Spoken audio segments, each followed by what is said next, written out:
ধরনের কোশ্চেন নিয়ে।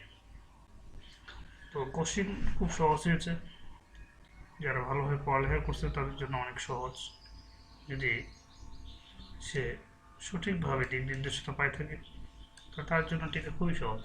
তবে আর শুরু করা যাক। প্রথম কোশ্চেনটা ছিল কোন অরবিটালটি অসম্ভব। আমরা জানি যে এখানে কোয়ান্টাম সংখ্যার একটা কোশ্চেন ছিল, যেটা হচ্ছে সহকারী কোয়ান্টাম সংখ্যা, যেখানে এল এর মান 0 হলে হয় এস উপশক্তি স্তর, এল এর মান 1 হলে হয় টি উপশক্তি স্তর, এল এর মান 2 হলে হয় ডি। তো এখানে দেখা যাচ্ছে আমাদের, তাছাড়া আরও একটা আমাদের জানা ছিল যে 1s 2p 3d 4f এই চারটা অরবিটাল সম্ভব, বাকিগুলো সম্ভব নয়। এখানে 3f দেওয়া আছে, অর্থাৎ এই 3f অরবিটাল সম্ভব নয়।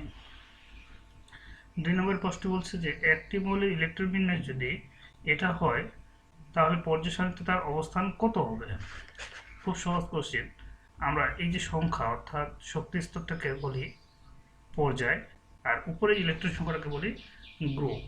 এখানে দেখা যাচ্ছে যে শেষে যে শক্তি স্তরটা হচ্ছে, শেষের শক্তি স্তর হচ্ছে 6, অর্থাৎ পর্যায় হবে 6। তাহলে অ্যান্সার দেখা যাচ্ছে আমাদের ক এবং ঘ এর মধ্যে হচ্ছে, অর্থাৎ ষষ্ঠ পর্যায়ে। এখন গ্রুপ নিয়ে সমস্যা। এখানে আমরা দেখব যে এই যে আমাদের ইলেকট্রন বিন্যাসটা এটা কোথায় গেছে, সর্বোচ্চ এফ, অর্থাৎ এটা হচ্ছে এফ বলক মৌল। এফ বলক মৌলগুলো তৃতীয় গ্রুপ হয়, অর্থাৎ উত্তর হবে ঘ, অর্থাৎ ষষ্ঠ পর্যায়ে তৃতীয় গ্রুপ। আমরা আসি এখানে একটা কোশ্চেন, যে কোন নদীতে যে 1 লিটার পানির ক্লোরাইড আয়নের পরিমাণ নির্ণয়ে টাইট্রেশনের সমাপ্ত বিন্দু যদি এত এবং এত সিলভার আয়ন প্রয়োজন হয়, নদীর পানিতে ক্লোরাইড আয়নের ঘনমাত্রা কত ppm এককে হবে। আর ppm এককের সূত্র সহজে জানি, যে যদি আমরা ppm বের করি, ppm সমান s m পাওয়ার 3, এটা সূত্র দিয়ে করা যায়। অথবা v1 s1 v2 s2 দিয়ে ঘনমাত্রা বের করে নিলাম, ঘনমাত্রা বের করে দিয়ে এখানে তার আণবিক ভর দ্বারা গুণ করলে আমরা অ্যান্সার পাই যাব, অর্থাৎ অ্যান্সার আসবে ক। এখানে 4 নম্বর কোশ্চেনটা খেয়াল করি, জ্যামিতিক সমান্তরাল প্রদর্শন করতে পারে কোনটি। জ্যামিতিক সমান্তরাল প্রথম শর্তটি ছিল এ বি সি সমান সমান সি এ বি, যেখানে শর্ত ছিল এ নট বি, অর্থাৎ এ আর বি কখনো সমান হবে না। এই শর্ত অনুযায়ী দেখা যাচ্ছে যে অ্যান্সার হচ্ছে আমাদের খ। 5 নম্বর কোশ্চেন হচ্ছে হাইড্রোজেন পারমাণবিক বর্ণালী লাইনের শীর্ষে রেখা সৃষ্টিকারী চতুর্থ শক্তি স্তর থেকে আগত ইলেকট্রনের বিকিরণ শক্তির তরঙ্গ সংখ্যা কত। তরঙ্গ সংখ্যা সূত্র আমরা জানি, তরঙ্গ সংখ্যা সমান 1/λ। তাহলে 1/λ সমান লেখা যায় RS ব্র্যাকেট 1 মানে n square by n2 square. এখানে আমাদের কথা হচ্ছে যে RS এর মান তো মুখস্থ এবং দেওয়া আছে, এখানে n1 আর n2 এর মান লাগবে। এখানে আমাকে দেখতে হবে যে কোথা থেকে শুরু, লাইভের সিরিজ সৃষ্টিকারী কত চতুর্থ শক্তি স্তর। তো লাইভের সিরিজ মানে আমরা জানি 1, চতুর্থ শক্তি স্তর মানে 4, অর্থাৎ সর্বনিম্ন মানটা হচ্ছে 1, সর্বোচ্চ মান হচ্ছে 4। সর্বনিম্ন মানটাই হবে n1 এর, সর্বোচ্চ মানটা হবে n2 এর। এখানে n1 n2 এর মান বসে দিয়ে হিসাব করলে আমাদের যে অ্যান্সার আসবে সেই অ্যান্সারটি হচ্ছে আমাদের এখানকার অ্যান্সার, অর্থাৎ গ।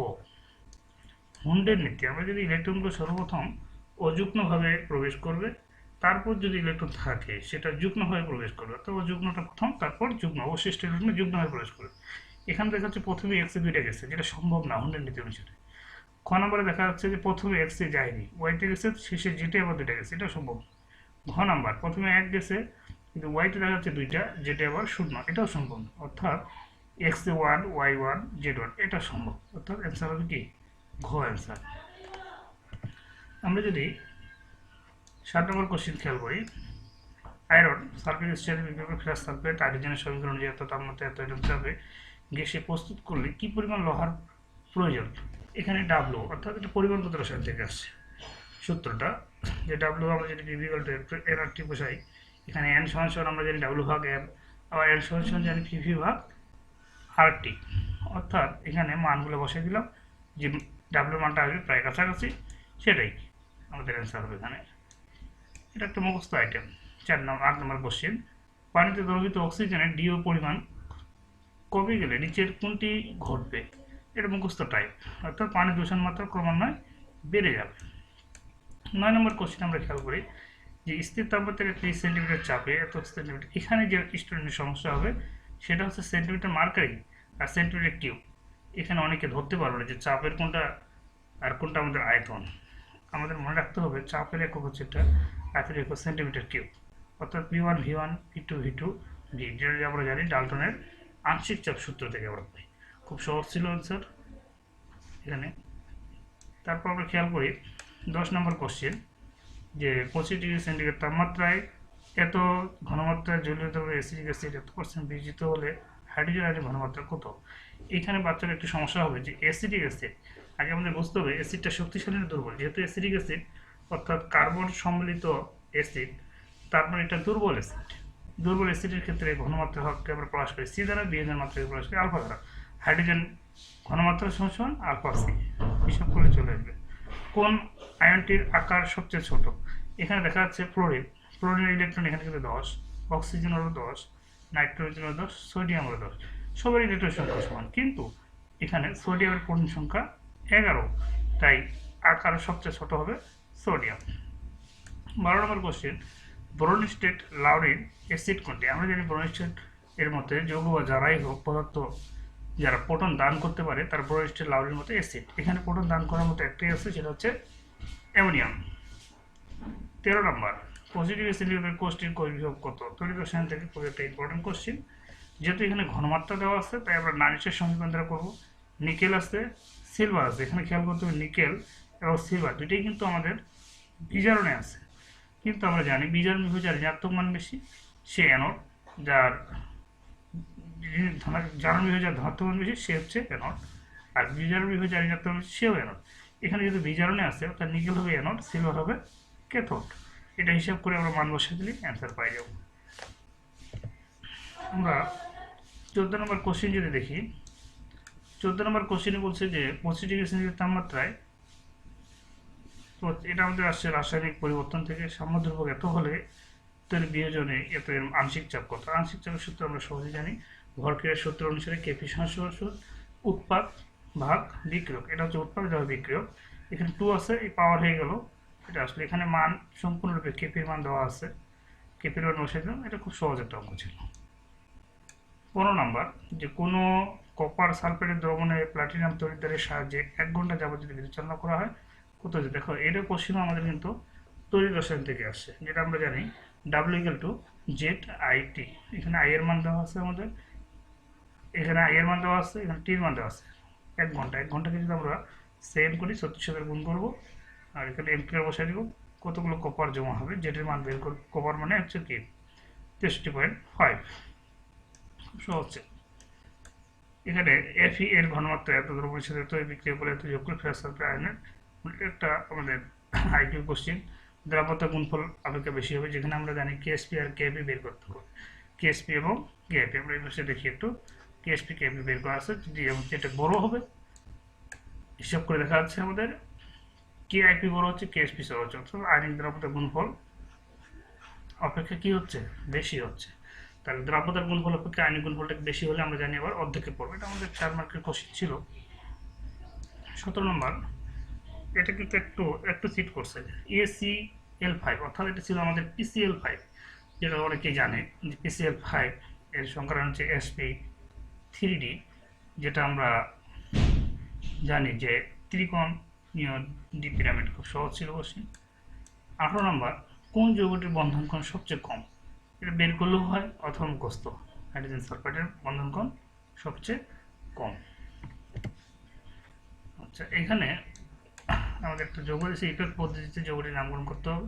এটাকে ভাঙালে এরূপ দাঁড়ায়, যে পাশে ওএস গ্রুপ অর্থাৎ অ্যালকোহল গ্রুপটা কাছে আছে সে পাশ থেকে নাম্বারিং করতে হবে। আমরা এই পাশ থেকে নাম্বারিং করলাম। এখানে শাখা আছে দুইটা, একটা হচ্ছে 3, একটা হচ্ছে 5, একই শাখা মিথাইলমূলক, তাই আমরা বলবো 3,5 ডাইমিথাইল হেক্সানল 3।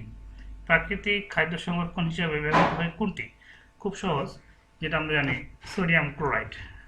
প্রাকৃতিক খাদ্য সংরক্ষণ হিসাবে আছে সোডিয়াম ক্লোরাইড, সরষের তেল, চিনি, আচ্ছা মিষ্টি। এখানে আচ্ছা, এখানে দেখা যাক একটি যৌগযুগে ব্রোমিন পানি দ্রবণ যে অজলাইজেশন বিক্রিয়া, আমরা জানি অজলাইজেশন বিক্রিয়া কার্বন টেট্রাক্লোরাইডের উপস্থিতিতে সংঘটিত হয়। এটা এবং এটা দুটোই যদি একসাথে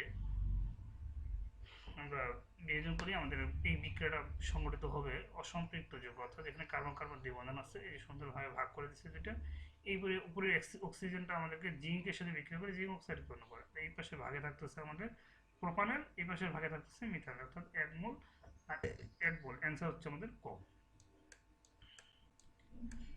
আচ্ছা, তারপরে এখানে একটা যেটা আমরা কোশ্চেন দেখি, যে এখানে বলছে আইসো ইলেকট্রন সেট কোনটি। আইসো ইলেকট্রন, আইসো শব্দের অর্থ হচ্ছে একই, ইলেকট্রন মানে একই ইলেকট্রন বিশিষ্ট আমাদের 4টা অপশন আছে, কোনটা হয়। এখানে দেখা যাচ্ছে 10, এটাও তো 10, এটাও 10, এটাও 10। এখানে নাইট্রোজেন 10, নাইট্রোজেন এখানে 9, নিয়ন এখানে 10, কিন্তু ম্যাগনেসিয়াম এখানে 12। এই যে কমতেছে বাড়তেছে, এটা তো হচ্ছে না, এটা হচ্ছে, অর্থাৎ অ্যান্সার হবে ক। অর্থাৎ সবগুলোই ইলেকট্রন সংখ্যা সবারই সমান। আইসো ইলেকট্রন মানে হচ্ছে একই সমান ইলেকট্রন। যেমন বলছে কোন যৌগটি হ্যালোফর্ম বিক্রিয়া প্রদর্শন করে। আমরা জানি যাদের সাথে যে সকল কার্বনের মূলকের সাথে মিথাইল মূলক যুক্ত থাকে তারাই শুধুমাত্র হ্যালোফর্ম বিক্রিয়া প্রদর্শন করে। কার্বনের মূলক থাকতে হবে এবং মিথাইল মূলক থাকতে হবে। এখানে শুধুমাত্র দেখা যাচ্ছে আমাদের এটা তো হচ্ছে না হ্যালোফর্ম, অর্থাৎ এখানে অ্যান্সার হচ্ছে আমাদের ঘ। সম আয়তন এত অ্যাসিডিক অ্যাসিড এবং এত সোডিয়াম অ্যাসিড মিশালে পিএইচ এর মান কত। অ্যান্ডারসন সমীকরণ দিয়ে আমরা কাজটা করতে পারি। পিএইচ সমান পিকে প্লাস লগ লবণ। অ্যাসিডের মান দেওয়া আছে, লবণের মান দেওয়া আছে, কে এর মান দেওয়া আছে, অর্থাৎ খুব সহজ পিএইচ বের করা সম্ভব। কোনটি নিউক্লিওফাইল। আমরা জানি বিকারক দুই প্রকার, একটা হচ্ছে ইলেকট্রোফাইল, একটা হচ্ছে নিউক্লিওফাইল। নিউক্লিওফাইল এখানে আমাদের ঘ। অর্থাৎ এই ছিল আজকের 25টি এমসিকিউ গুচ্ছ থেকে পাওয়া, যা যারা ভালো করে প্রিপারেশন নিয়েছে তাদের জন্য খুব হেল্পফুল এবং চান্স পাওয়া খুবই সহজ ছিল। তো এটা যদি উপকারে আসার জন্য আপনাদের সকলকে ধন্যবাদ আমার এই ভিডিও দেখার জন্য। Thank you.